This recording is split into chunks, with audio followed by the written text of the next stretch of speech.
O processo para a obtenção dos dados, ele nem sempre é feito de maneira fácil e rápida. Muitas vezes ele pode exigir diversas etapas até que de fato a gente consiga visualizar os dados. E por esse motivo eu criei um projeto dividido em 4 etapas, no qual a gente chega desde a API externa, obtendo os dados, até a apresentação em Power BI. Cada uma dessas etapas vai ter a sua importância explicada e por que que a gente está utilizando ela. A API do Yahoo Finance a gente consegue obter através de uma biblioteca que tem no Python.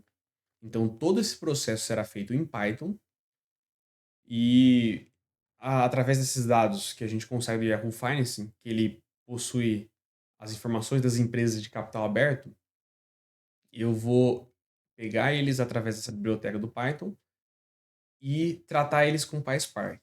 O PySpark, eu já vou explicar com um pouco mais de detalhes, mas ele tem uma grande importância em Big Data, porque ele consegue trabalhar de maneira adequada com grandes volumes de dados. E depois de pegar esses dados, vou enviar para um banco em cloud, que também tem sua importância justamente para a escalabilidade do projeto, e apresentar em Power BI, depois que eu gravar todas as informações no banco em cloud. Agora eu vou falar um pouco mais especificamente de cada etapa. O PySpark, ele é uma biblioteca do Python, né? Que a gente consegue trabalhar com o Spark. E a vantagem do Spark é a questão do paralelismo.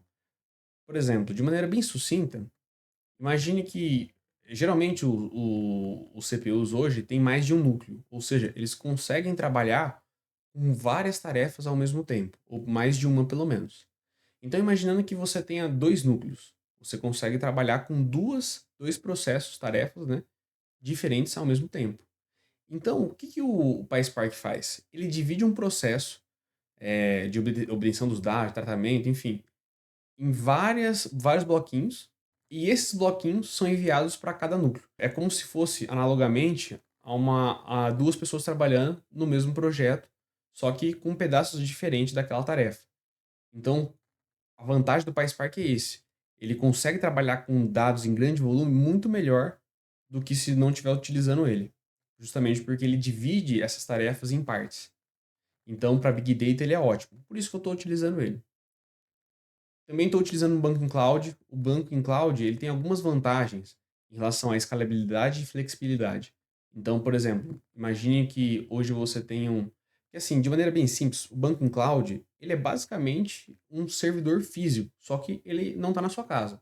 Então, imaginando que você tenha, por exemplo, um servidor que é um conjunto de computadores lá que armazenam dados.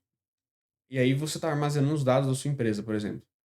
Antes você tinha que ter na sua empresa esse servidor para guardar, armazenar os seus dados da venda, enfim. Agora, você não precisa mais ter esse servidor físico na sua empresa. Você consegue contratar uma empresa com um servidor, geralmente é no seu país, né? Então, algum servidor próximo de você, com que você envie as informações para esse servidor e fique salvo lá. E você não precisa ter ele em casa. Algumas vantagens são como escalabilidade. Então, por exemplo, a questão da escalabilidade tem a ver com o fato de, ó, por exemplo, agora eu preciso de mais espaço. Em vez de eu comprar outro servidor, eu vou só contratar um plano que tenha um espaço maior no servidor. Então, ter o cloud tem essas vantagens. E não ter o servidor físico também é uma grande vantagem, porque muitas vezes você teria que ter uma sala física para ter aquele servidor, às vezes você não tem essa sala, você teria que ter a manutenção na região onde tem esse servidor. Ou, por exemplo, imagine que você tem um servidor que comporta, sei lá, 100 informações, e aí você agora tem 200, você precisaria ter dois servidores. Só que o mesmo servidor que aguenta 100, se você tiver só 10 informações, vai ter que ficar salvo no mesmo que tem 100. Ou seja, você ficou com um gap de mais ou menos 90 espaços ali no seu servidor. Então, isso não acontece em cloud. Você vai estar usando só aquilo que você precisa. Isso, assim, um bom planejamento de cloud, obviamente. Tem alguns problemas em relação à cloud, que algumas ressalvas que eu posso até falar em algum outro momento, tá? Mas tem essa importância, tá? E no final, a gente tem uma apresentação em Power BI que é muito importante, porque o Power BI ele é muito disseminado já. E se eu não me engano, no Brasil ele é o mais utilizado. Então, eu acho que ele tem muitas ferramentas importantes e ele é muito completo em relação de visualização de dados. Por isso que eu estou utilizando o Power BI. Vou mostrar um pouco do projeto. Eu estou utilizando o Google Colab, que ele ajuda nessa questão de conexão com o Python, né? Uma parte que é muito importante do projeto é a questão do banco em cloud, né? Então, como que a gente consegue ter esse banco em cloud? Porque cloud, ele tem alguns problemas também em relação a custo, né? Não é um problema, mas assim, é uma questão que a gente tem que analisar muito. Por esse motivo, eu peguei um banco em cloud que ele é gratuito, então ele teoricamente não seria usado por uma empresa, né? Justamente porque ele tem diversas limitações, mas já dá para ter uma ideia de como seria um processo mais próximo do real. O banco que eu utilizei foi o Iavin, não sei exatamente se é assim que pronuncia, mas vocês conseguem pesquisar isso aqui no Google, vai direto para essa página. E aí, criando login, vocês já conseguem ter o acesso, né? E aí, aqui a gente consegue, eu vou mostrar para vocês, ó, abrir um banco. Então, eu consigo vir aqui em Create Service, MySQL. No caso, eu estou usando um banco em MySQL. E eu coloco Free. E aí eu escolho a região que eu quero. Na Ásia, se eu quero na Austrália, enfim. Eu prefiro colocar América do Norte. Se eu não me engano, foi a que eu escolhi ali. Que é a mais próxima da gente. Isso é uma das questões de cloud, que quanto mais perto, menor latência, né? Não necessariamente, mas ajuda bastante. E aí aqui, clicando aqui, ó, o meu banco já está em running, tá? Aí a gente já tem aqui as informações necessárias que a gente vai precisar para poder acessar o banco, né? Isso aqui é muito importante para que a gente consiga ter os acessos do banco e consiga também trabalhar em cima dele, porque é a partir disso aqui que a gente consegue conectar com ele em Python. E para fazer a conexão, o trabalho em Python, eu estou utilizando o Colab, né? Você pode utilizar outra IDE, pode usar uma IDE que é o Anaconda, pode utilizar o VS Code se preferir. Só que quando você não está no Google Colab, o PySpark exige algumas configurações de sistema que são um pouquinho mais chatinhas, que são configurações nas variáveis de ambiente. Para não ter esse problema agora para explicar o vídeo, eu preferi utilizar o Colab. Eu acho que é mais fácil e mais didático também. Então, o primeiro processo que é feito, agora que o banco está aberto, né? Inclusive, ó, até mostrar para vocês, ó. Deixa eu aqui, ó. Abrir aí, ó. MySQL Workbench. Tá abrindo aqui. Eu já vou abrir o nosso, ó, aqui, ó. Nosso banco em nuvem. Então, clicando nele aqui, eu já consigo conectar. Caso vocês queiram fazer a mesma coisa em casa, a gente consegue entrar em MySQL Connections e coloca as informações aqui, ó, do host, da porta, do user e clicando aqui a gente também insere a senha, tá? Eu já fiz isso aqui, por isso que eu não estou fazendo agora. E agora eu estou conectando naquele banco em nuvem que foi criado. O banco em nuvem, ele já foi carregado os dados previamente, porque tem um delayzinho até que você começa a carregar, porque são muitas informações ao mesmo tempo. Mas ó, se eu der um comando básico aqui de SQL, a gente consegue já visualizar os dados, ó. Então, aqui, ó, eu estou fazendo a consulta da tabela completa, ó. A tabela aqui, ó, já foi inserida aqui no meu banco em cloud. Eu vou mostrar agora como que a gente consegue fazer a inserção desses dados. Qual que é o comando que a gente utiliza aqui? Então, vamos lá. Aí, primeira coisa, quando você está em Python, é você fazer a instalação das bibliotecas que você precisa. Então, essas aqui são as instalações. Eu vou obviamente, passar esse script aqui para vocês nos comentários, para quem quiser também testar.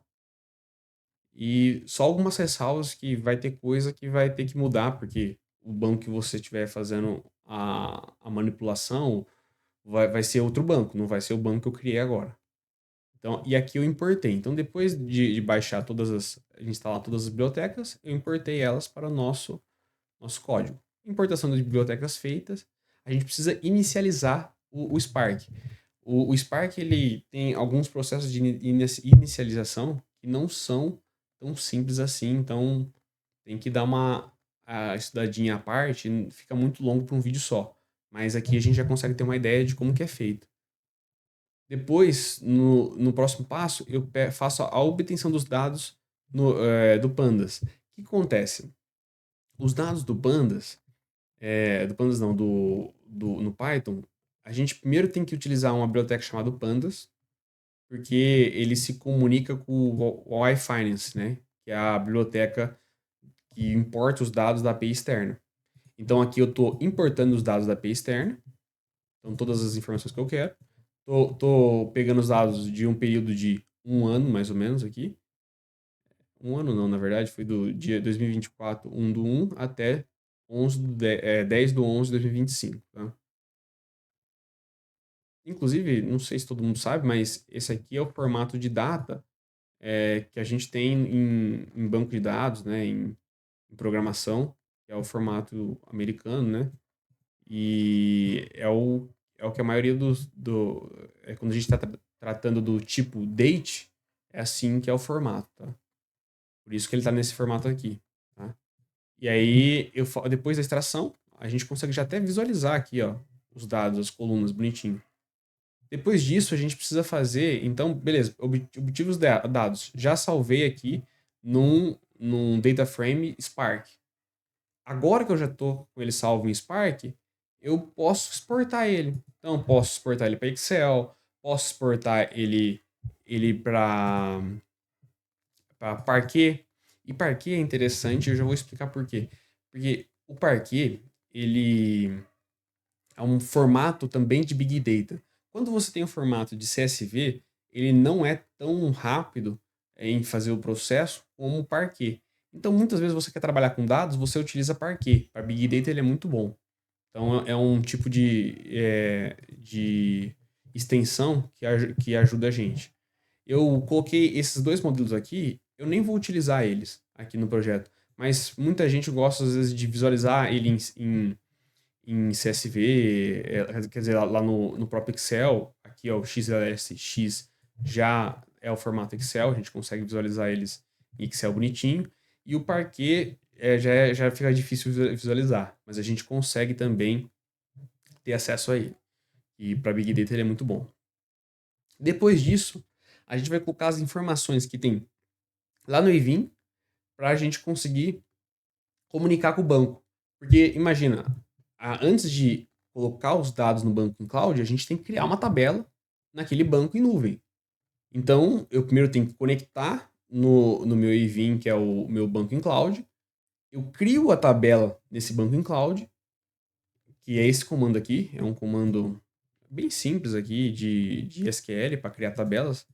Eu posso até um dia explicar um pouco melhor sobre como funciona esse comando, mas é um comando que cria a tabela. Lá para a gente conseguir inserir os dados, né? Dar um insert. Então, eu vou mostrar até aqui para vocês, ó, os dados de conexão, ó, são exatamente esses aqui, ó, que está sendo inserido lá, ó.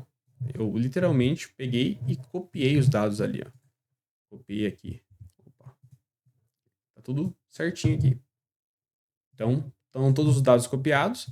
Isso aqui é importante, que um banco em cloud, geralmente ele tem um CA Certificate, né? Que é esse certificado aqui. É só baixar, tá? Você baixa esse certificado.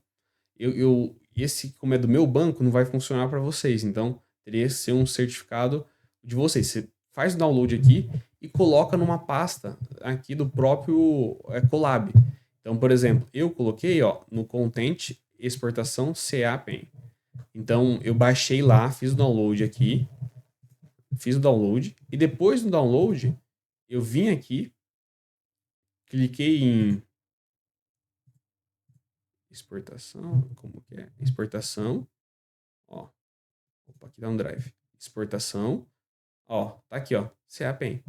E ele sempre tá no content, né? Então, vamos aqui e coloco certinho o caminho. Assim que você tem um caminho, ele já consegue localizar o seu certificado, porque você tem que ter esse certificado para conseguir acessar o banco, senão você não consegue. E aí, esse comando aqui já faz a criação da tabela para a gente. Não, ele não vai fazer nada além de criar. Ele vai criar uma tabela vazia com essas colunas aqui. Então, se a gente fosse lá, ia estar vazio a tabela, só que vai estar com as colunas que a gente tem aqui, né? E aqui nesse aqui, ele vai pegar e executar o comando que a gente selecionou aqui em cima. Depois disso, que a gente já criou a tabela, a gente já consegue dar os inserts, já consegue inserir os dados lá. E é muito interessante aqui que a gente consegue dar um insert que a gente quiser, do jeito que a gente quiser. Isso é basicamente tempo real. Então a gente consegue puxar dados que já estão atualizados na internet, puxar eles e já enviar para o nosso banco, né? E aqui eu já carrego todos os dados bonitinho. Assim, aí, ó, no caso foi 1868 linhas. E assim, você pode até perguntar, mas por que a gente não utiliza o próprio CSV, o próprio Excel, enfim? O Excel tem várias limitações em relação a isso, tanto em tempo de resposta, quanto também em limitação de linhas, né? O Excel tem acho, que um pouco mais de 1 milhão de linhas, se eu não me engano. Então, se você pegar um processo de Big Data onde tem mais que isso, você já vai ter problemas e vai ter que dividir sua planilha em mais de uma aba, né? E assim, eu tenho certeza que quem já trabalhou com planilha sabe que quando começa a ficar muito longa a planilha, começa a ficar muito lento. Esse processo aqui, ó, demora mais ou menos minutos, tá? É assim, 2 minutos você consegue já carregar tudo lá. E para analisar isso aqui no Excel é bem mais complicado. Então, por isso que foi optado por esse processo, tá? E aí, se a gente chega lá no Power BI, ó, já estou conectado aqui, ó, eu já consigo ver todos os gráficos. Fiz um exemplo bem simples aqui, tá, gente? E eu posso vir aqui, ó, obter dados, vou em MySQL. No meu caso é MySQL, você pode criar em outro modelo, mas estou explicando aqui em MySQL. E aí aqui eu vou colocar o servidor e o banco de dados. Vou até mostrar aqui, ó. É esse aqui, ó. É esse aqui com a porta. Coloco aqui. E o seu banco de dados, se eu não me engano, é esse aqui, ó, da base dele. Já vai conseguir conectar. Ó. Já estou conectado agora no meu banco em nuvem. E aqui eu já tenho os dados da tabela. E assim, detalhe, tá? É importante.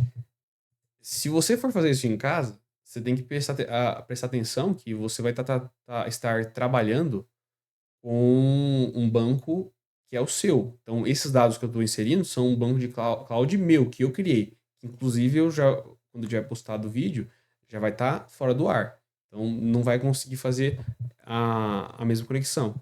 E aí, aqui eu já tenho um banco certinho, ó, que é a mesma tabela que eu estou acessando lá. E é isso.